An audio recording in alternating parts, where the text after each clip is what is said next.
अस्सलाम वालेकुम। आज हम अपना लेक्चर नंबर 4 पॉइज़न डिस्ट्रीब्यूशन पे करने जा रहे हैं। आज का जो हमारा टॉपिक है वो है Poisson distribution as a limiting case of binomial distribution. आज के लेक्चर में हम देखेंगे किस तरह के हम बायनॉमियल डिस्ट्रीब्यूशन के क्वेश्चंस को पॉइज़न डिस्ट्रीब्यूशन की हेल्प से कर सकते हैं विद सम कंडीशंस। तो सबसे पहले यहाँ पर हम डिस्कस करेंगे the Poisson distribution can be derived as a limiting case of binomial distribution under certain condition. यानी हम ये कह रहे हैं कि जो पॉइज़न डिस्ट्रीब्यूशन है उसको हम ड्राइव कर सकते हैं as a limiting case of binomial distribution under this conditions. Conditions हमारे पास क्या होंगी? लेट्स से हम कहते हैं x is a binomial distribution with parameter n p। अगर आपको याद हो तो n हम कहा करते थे हमारे पास फिक्स ट्रायल है और p हमारे पास प्रोबेबिलिटी ऑफ सक्सेस है। तो अंडर दिस कंडीशन अगर ये चार कंडीशंस हमारी फुलफ़िल होंगी तो हम कह सकते हैं कि हमारा जो पॉइज़न डिस्ट्रीब्यूशन होगा वो ड्राइव होगा as a limiting case of binomial distribution. तो पहली कंडीशन इसमें ये है the number of trials n is very large. अगर आपके पास जो n की वैल्यू है वो बहुत लार्ज हो जाए, बहुत लार्ज का मतलब n अप्रोचेस टू इन्फिनिटी। इसका मतलब ये नहीं है कि आपकी n is equal to infinity है। n अप्रोचेस टू इन्फिनिटी का मतलब है जो आपके ट्रायल्स हैं वो बहुत ज़्यादा हों, बहुत लार्ज हों। नंबर 2, जो आपकी प्रोबेबिलिटी ऑफ सक्सेस है in each trial is very small. यानी जो सक्सेस की प्रोबेबिलिटी है वो बहुत स्मॉल हो जाए, यानी वो ज़ीरो को अप्रोच कर रही हो। ज़ीरो को अप्रोच का मतलब है like 0.00001, like this type of probability. यानी probability of success is very small, the number of trials is very large. And number 3, if you calculate this product lambda is equal to n into P. जब आप इसको multiply करेंगे और ये हमारा represent कर रहा है the expected number of successes is a finite. यानी ये आप अगर आप कैलकुलेट करें lambda is equal to N P तो इसको एक फाइनाइट नंबर होना चाहिए, इनफाइनाइट नहीं होना चाहिए। नंबर 4 प्रॉपर्टी है the probability mass function of binomial distribution approaches to Poisson distribution with parameter lambda. I mean हम ये कह सकते हैं अगर ये बातें फुलफ़िल हो रही हैं तो जो हमारा बायनॉमियल डिस्ट्रीब्यूशन था प्रोबेबिलिटी मास फंक्शन वो बेसिकली किसको कन्वर्ज कर जाएगा? पॉइज़न डिस्ट्रीब्यूशन को विद पैरामीटर लैम्डा। अब इन बातों को हम एक एग्जांपल से समझने की यहाँ पर कोशिश करते हैं। The probability of defective items in a manufacturing company for a month. देखें वो ये कह रहा है कि किसी भी गिवन मंथ में जो एक मैन्युफैक्चरिंग कंपनी है वो जितने भी आइटम्स प्रोड्यूस कर रही है इसमें डिफेक्टिव होने के कितने चांसेस हैं, यानी डिफेक्टिव होने की कितनी प्रोबेबिलिटी है। अच्छा, इस एग्जांपल में हम ये देख सकते हैं यहाँ जो हमारा n है वो बहुत बड़ा है, यानी नंबर ऑफ़ जो हमारे पास ट्रायल्स हैं वो बहुत ज़्यादा हैं। कैसे ज़्यादा हैं? क्योंकि हमें पता है कि जो हमारे पास बहुत सारे आइटम्स जो हैं वो प्रोड्यूस हो सकते हैं। जैसे वो कह रहे हैं कि मैन्युफैक्चरिंग कंपनी है तो वो एक मंथ में बहुत सारे आइटम भी प्रोड्यूस कर सकता है। यानी हम कह सकते हैं कि यहाँ पे जो हमारा n है वो अप्रोच कर रहा है इन्फिनिटी को, यानी बहुत ज़्यादा आइटम्स भी प्रोड्यूस होने हैं। अब हमने ये बताना है कि इनमें से डिफेक्टिव आइटम्स की प्रोबेबिलिटी कितनी है। तो अब हम कह सकते हैं कि हमारे पास जो सक्सेस की प्रोबेबिलिटी है यहाँ पर बहुत स्मॉल है। क्यों स्मॉल है? मिसाल के तौर पे हम ये कहते हैं कि अगर ये कंपनी लेट्स से हम ये कहते हैं 10,000 आइटम्स को प्रोड्यूस कर रही है, ठीक है, तो इनमें से हार्डली हम ये कह सकते हैं कि जो डिफेक्टिव होंगे वो कितने हो सकते हैं? हार्डली इसमें से लेट्स से हम ये कह देते हैं कि या तो 5 डिफेक्टिव होंगे या हम कह सकते हैं 6 होंगे या 7 होंगे। तो आप ये देख सकते हैं कि जो हमारा प्रोबेबिलिटी ऑफ सक्सेस है वो बहुत स्मॉल है एज़ कम्पेयर टू जो हमारी प्रोडक्ट्स जो हैं वो प्रोड्यूस हो रही हैं। So it is very small as compare to n। तो यहाँ पर हम पॉइज़न डिस्ट्रीब्यूशन को यूज़ कर सकते हैं। इसकी एक और एग्जांपल आप ऐसे यूज़ देख सकते हैं। लेट्स से अगर आप इमेजिन करें कि आपके पास एक बुक है जिसके अंदर लेट्स से हम ये कह देते हैं कि हमारे पास 1000 पेजेस की एक बुक है। तो अगर हम आपसे ये पूछें कि इस बुक के अंदर आपको कितने जो हैं वो प्रिंटिंग एरर आपको यहाँ पे देखने को मिल सकते हैं, तो आप लाज़मी बात है आप कहेंगे जी कि प्रिंटिंग एरर बहुत कम होंगे, क्योंकि लाज़मी बात है जब भी कोई बुक पब्लिश की जाती है तो उसके अंदर प्रिंटिंग एरर बहुत ज़्यादा नहीं होते हैं। तो ये भी हमारे पास पॉइजन है, क्योंकि नंबर ऑफ़ पेजेस हमारे रिप्रेजेंट कर रहे हैं एन को, this is very very large, और इसमें जो प्रोबेबिलिटी ऑफ सक्सेस है यानी वो हमारे पास बहुत स्मॉल है, यानी जो इसमें प्रिंटिंग एरर के चांस है वो बहुत ही स्मॉल है। तो जब आपके पास इस तरह की कोई ऑब्जर्वेशन आ जाए जिसमें एन आपका लार्ज हो और प्रोबेबिलिटी ऑफ सक्सेस बहुत स्मॉल हो, तो वो भी क्वेश्चन हमारा बाइनोमियल डिस्ट्रीब्यूशन का जो क्वेश्चन होगा वो हम अपने पॉइजन डिस्ट्रीब्यूशन से भी कर सकते हैं। इस केस में जो आपकी लैम्डा की वैल्यू होगी n इंटू पी, उसको क्या होना चाहिए, फाइनाइट होना चाहिए। आई होप आपको इस एग्जांपल से क्लियरली समझ आ गया होगा कि हमारा पॉइजन डिस्ट्रीब्यूशन क्या है। अच्छा, अब ये जो एग्जांपल को भी यहाँ पे कंसिडर कर लेता हूँ। लेट्स से इसी क्वेश्चन में हम ये कहते हैं कि जो मैन्युफैक्चरिंग कंपनी है वो हमारे पास 1000 एटम्स को प्रोड्यूस कर रही है, n इज़ इक्वल टू 1000, और इसमें जो डिफेक्टिव एटम्स होंगे उनकी प्रोबेबिलिटी बहुत कम है, हम ये कहते हैं 0.01 है। तो लेट्स से मैं इस क्वेश्चन को कैलकुलेट करता हूँ। We want to calculate the probability of finding exactly 2 defective products using the binomial formula. Let's say अगर मैं इसको बाइनोमियल के ज़रिए कैलकुलेट करूँ तो मुझे फाइंड करनी है the probability x is equal to 2 defective item. अब हमें पता है कि हमारा जो प्रोबेबिलिटी का फार्मूला था वो था NCX, तो हमारा n इसमें 1000 है, x हमारा 2 है, p to the power x, p हमारा 0.01 टू द पावर x आपका 2 है, और यहाँ होता था 1 माइनस p यानी q की value 1 minus 0.01 to the power n minus x 1000 minus 2। When you calculate you get 0.0022। अब देखें इस क्वेश्चंस को हमने कैलकुलेट किया है with the help of binomial, क्योंकि ये बाइनोमियल सॉल्व हो रहा था, एन हमारा फिक्स था, प्रोबेबिलिटी ऑफ सक्सेस हमारे पास गिवन था। अब लेट्स से अगर मैं इसी क्वेश्चंस को यहाँ पर पॉइजन से सॉल्व करने की कोशिश करूँ तो क्या होगा। तो देखें एन हमारा 1000 है, पी हमारा 0.01 है, मैंने कहा था n is very large, p is very small. तो यहाँ पे मैं अगर लेमडा की वैल्यू निकालूँ जो मेरे पास है n इंटू पी, यानी यहाँ पर मैं अगर आपको शो करूँ तो अब मैं इसको पॉइजन से करने के लिए लेमडा की वैल्यू निकालता हूँ n इंटू पी। तो n आपके पास 1000 था, प्रोबेबिलिटी ऑफ सक्सेस 0.01 थी, सो हमारे पास लेमडा कितना आ गया, 10 आ गया। अब मैं वही क्वेश्चन यहाँ पे सॉल्व करूँगा, एग्जैक्टली 2 डिफेक्टिव का होना। अब देखें 2 defective, probability x is equal to 2, formula आपको याद होगा e to the power minus lambda times lambda to the power x divided by x factorial. अब आपको क्योंकि फाइंड करना है यहाँ पर the probability x is equal to 2 और लेमडा की वैल्यू 10 है, तो अगर आप सब्स्टिट्यूट करेंगे इस फार्मूले में e to the power minus 10 to the power 2/2 factorial, you get same answer 0.002। तो इसका मतलब ये है कि हम बाइनोमियल के उन तमाम क्वेश्चन को जिसमें n जो होगा वो हमारे पास बहुत लार्ज होगा और p जो होगा वो क्या होगा, स्मॉल होगा, उन तमाम क्वेश्चंस को हम पॉइजन से सॉल्व कर सकते हैं। अब क्या वजह है कि हमारे पास बाइनोमियल का फार्मूला ऑलरेडी मौजूद है, तो हम इन क्वेश्चंस को पॉइजन से क्यों करने जा रहे हैं।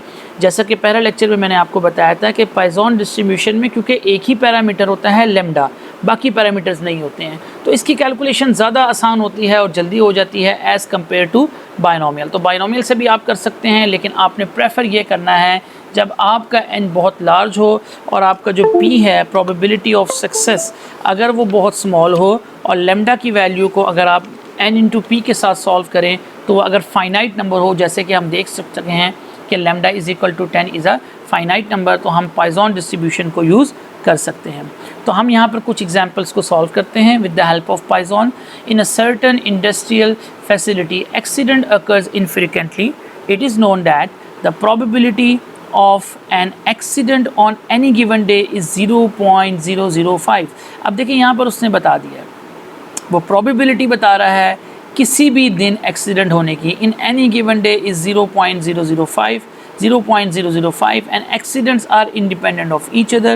What is the probability that in any given period of 400 days, अब ये आपके पास n की वैल्यू है यानी टोटल 400 डेज़ है। There will be an accident on one day, there will be an accident on one day. अब देखिए यहाँ पर अगर आप गौर करें तो आपके पास ये है p की वैल्यू 0.005 जो बहुत स्मॉल है और n की वैल्यू आपके पास बहुत लार्ज है। अब वो ये कह रहा है कि आप इस बात की प्रोबेबिलिटी निकालें कि किसी भी गिवन पीरियड ऑफ 400 डेज़ में there will be an accident on one day, यानी एक एक्सीडेंट होगा एक दिन के अंदर। अब देखें ये क्वेश्चन बाइनोमियल डिस्ट्रीब्यूशन का क्वेश्चन है, मगर क्योंकि n इसमें लार्ज है, क्योंकि n की वैल्यू गिवन है और इसमें p जो है प्रोबेबिलिटी ऑफ सक्सेस बहुत स्मॉल है, तो इसलिए हम इसको पॉइजन डिस्ट्रीब्यूशन से कर सकते हैं।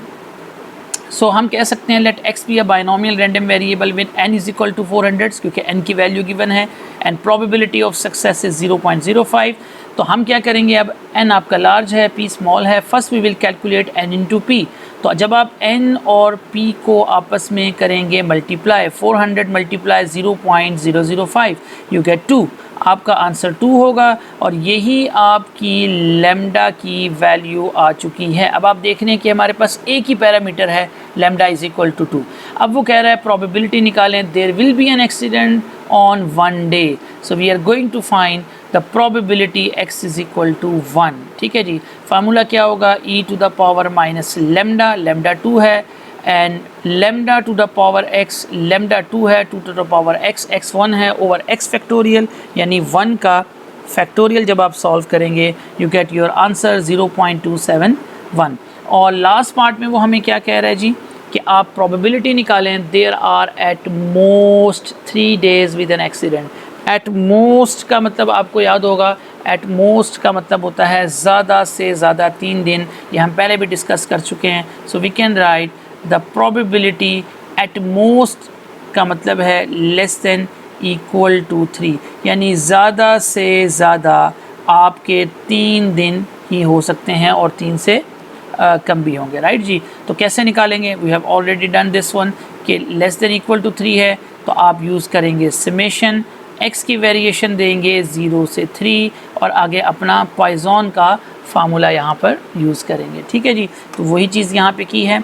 आप अपने कैलकुलेटर में ये ज़रूर एक दफ़ा देख लें कि आपके आंसर वेरीफाई हो रहे हैं कि नहीं हो रहे हैं। ओके जी, इसके साथ नेक्स्ट क्वेश्चंस को हम डिस्कस करते हैं। 5.20 अब वो कहता है in a manufacturing process where glass products are made defective और बबल्स अकर। वो ये कह रहा है कि मैन्युफैक्चरिंग प्रोसेस में गिलास बन रहे हैं जिसमें डिफेक्ट होगा या कि उनमें बबल्स आ जाएंगे, occasionally rendering the piece undesirable for marketing. It is known that, this is the important statement, it is known that on average, यहाँ पे word इसने यूज़ किया है on average 1 in 1000, यानी वो कह रहा है कि on average क्या है जी, 1 in 1000 of these items produce has 1 or more bubbles। अब वो ये कह रहा है कि on average क्या कह रहा है जी, 1 in every 1000, यानी 1000 में से एक, राइट जी, वो क्या होगा, प्रोड्यूस करेगा 1 or more bubbles। What is the probability that a random sample of 8000 will yield fewer than 7 items processing bubbles. अब आप गौर करें तो ये भी हमारे पास एक बाइनोमियल डिस्ट्रीब्यूशन का ही क्वेश्चन मौजूद है जहाँ पर प्रोबेबिलिटी सक्सेस हमारे पास क्या है, 1 in every 1000। तो प्रोबेबिलिटी ऑफ सक्सेस हमारे पास क्या हो जाएगी, p इज़ इक्वल टू 1/1000 जो हमारे पास बनेगी 0.001 और आपको नज़र आ रहा है ये बहुत ही स्मॉल है, राइट जी। और n की वैल्यू उसने दी हुई है, उसने कहा है कि आप प्रोबेबिलिटी निकालें। If you are taking the random sample of 8000 so you can see the n is very large, right ji.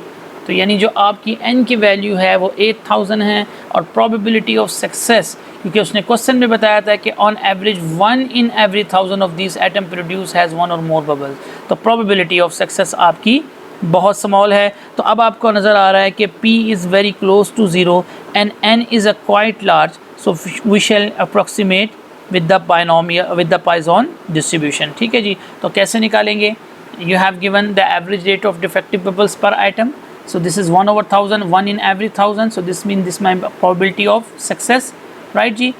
so आपके पास n given है sorry 8000 और probability of success given है आपके पास 0.001। अब आपने find क्या करना है? You're going to find the fewer than 7 item processing bubbles। Very simple, fewer than का मतलब हमें पता है कि less than 7 को हम यहाँ पे कैलकुलेट करेंगे। तो पहले लेमडा निकालेंगे, lambda is equal to n into p. तो हमने पहले कहा था जब आप पॉइजन को करेंगे, बाइनोमियल से पॉइजन में जाएंगे तो आपको लेमडा गिवन नहीं होगा, आपने लेमडा खुद निकालना होगा। तो लेमडा आपका 8000 मल्टीप्लाई बाय 0.001 यू गेट 8। तो आपके पास fewer than 7 items with bubble चाहिए। So you can see this calculation. Fewer than का मतलब है लेस देन 7 और लेस देन 7 का मतलब ये होगा कि आपका समेशन वेरी करेगा 0 से 6 तक। ठीक है जी, e to the power minus lambda, lambda to the power x over x का factorial, this is missing here. ठीक है जी, तो e to the power minus 8 क्योंकि लेमडा आपका 8 था, 8 to the power x, x को x ही रहने देंगे ओवर x फैक्टोरियल। अपने कैलकुलेटर में इसको पुट करेंगे, you get your answer 0.31337। Right जी। यहाँ पर कुछ एक्सरसाइज के क्वेश्चन हैं। 5.61 क्वेश्चन में कहता है suppose that on average 1 person in 1000 makes a numerical error in preparing his or her income tax return. If 10,000 returns are selected at random and examined, find the probability 6, 7 or 8 of them contain an error। अब वो इस question में क्या कह रहा है जी कि 1000 में से एक शख्स अपनी इनकम टैक्स को जो रिटर्न करता है उसकी रिटर्न तैयार करने में वो न्यूमेरिकल गलती करता है। ठीक है जी, वो कह रहा है कि अगर 10,000 रिटर्न्स को रैंडमली तौर पर चूज़ किया जाए और एग्ज़ामिन किया जाए तो उसमें 6, 7, 8 में से गलती होने की प्रोबेबिलिटी क्या होगी। अब सेम क्वेश्चन है, वो कहता है on average 1 person in 1000 makes a numerical error. तो 1000 में से एक पर्सन जो है वो न्यूमेरिकल एरर कर रहा है, तो प्रोबेबिलिटी ऑफ सक्सेस क्या हो जाएगा 1/1000, जो आपके पास यानी p की वैल्यू आएगी 1/1000। This will give you 0.001। This is my probability of success which is very small. अब n आपका कितना है, उसने कहा था कि आपके इतने पर्सन जो हैं 10,000 returns are selected at random, तो आपके जो n है वो आपके पास 10,000 है। ठीक है जी, तो n आपका बहुत लार्ज है, p आपका बहुत स्मॉल है जो 0 को अप्रोच कर रहा है, n आपका क्वाइट लार्ज है जो कि इन्फिनिटी की तरफ जा रहा है। अब वो ये कह रहा है कि आप प्रोबेबिलिटी निकालें 6, 7 और 8 की। तो इससे पहले अगर आपको n और p के बारे में पता चल गया, लार्ज हैं स्मॉल हैं, तो आप लेमडा को फाइंड करेंगे with the help of n into P. n आपके पास है 1000 मल्टीप्लाई बाय 0.001 यू गेट 10। अब आप अपने फार्मूले में आपको चाहिए 6, 7 और 8, तो you always use the summation concept. आप क्या फाइंड करोगे, 6, 7 और 8 का मतलब है 6 is less than equal to x and less than equal to 8, क्योंकि 6 से 8 तक आप जा रहे हैं। सो आप समेशन यूज़ करेंगे, x varies from 6 to 8 e to the power minus lambda multiply by lambda to the power x, और x को x ही रहने देंगे ओवर x का फैक्टोरियल। ठीक है जी, तो आपने अपनी कैलकुलेशन करनी है। एक दफ़ा मैं आपको फिर ये कैलकुलेशन शो कर देता हूँ, मैंने ऑलरेडी पहले भी आपको ये कैलकुलेशन सिखाई हुई है। तो देखें, मैं इसी क्वेश्चन में पहले से एडजस्ट करी हुई थी। तो आपकी जो समेशन है वो आपका कहाँ से कहाँ तक है जी, फ्रॉम 6 to 8, और e टू द पावर आपके पास है -10, 10 टू द पावर x, ये ऑलरेडी फीड हुआ है।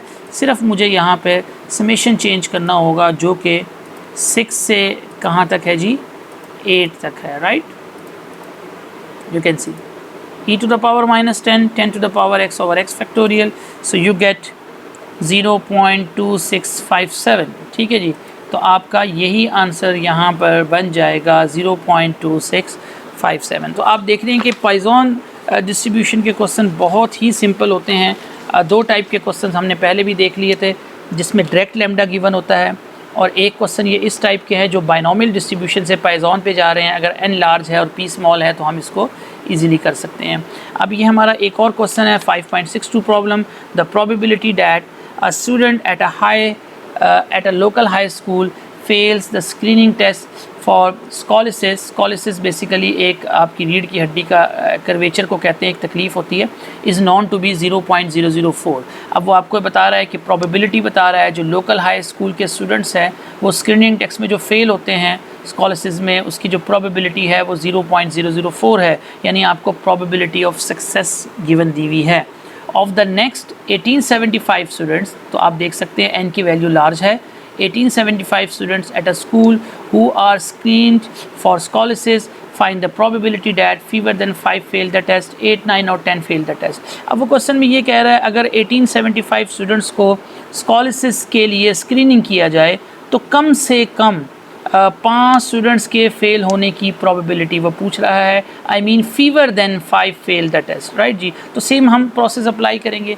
आपको पता चल गया है कि आपका जो n है वो 1875 है, ये भी बाइनोमियल का क्वेश्चन है, और p आपका 0.004 है, very small, p is very small, n is very large. तो p अप्रोच कर रहा है 0 को और n आपका लार्ज है, तो हम यूज़ करेंगे पाइथन को। तो पहले हम लैम्डा निकाल लेंगे, लैम्डा की वैल्यू होती है n इंटू पी, यानी इन दोनों को आप मल्टीप्लाई कर देंगे तो यू गेट 7.5। अब आपने क्या कैलकुलेट करना है जी, you are going to find the fewer than 5 fail the test. You know very well fewer than का मतलब है probability x is less than 5। अगर लेस देन 5 है तो आपका समेशन 0 से स्टार्ट होके 4 तक चला जाएगा, ठीक है जी, 0 to 4। और आप अपना फार्मूला यूज़ करेंगे, लैम्डा की वैल्यू आपको पता है 7.5 है, और 7.5 to the power x and x factorial, ठीक है जी। जब आप इसको सॉल्व करेंगे you get your answer which is 0.1320। और आखिरी बात में उसने कहा था 8, 9 और 10 fails the test. So very simple, आपको पता है 8, 9 और 10 की हम समेशन ले लेंगे स्टार्टिंग फ्रॉम 8 से लेकर आपकी 10 तक समेशन जाएगी, 8 से 10, और सेम वैल्यू हम ऊपर वाली सब्स्टिट्यूट करेंगे, you get your answer 0.3376। Thank you very much for watching this video. Next topic के अंदर हम कुछ और क्वेश्चन मज़ीद सॉल्व करेंगे जो पाइथन डिस्ट्रीब्यूशन से कुछ डिफरेंट क्वेश्चन होंगे।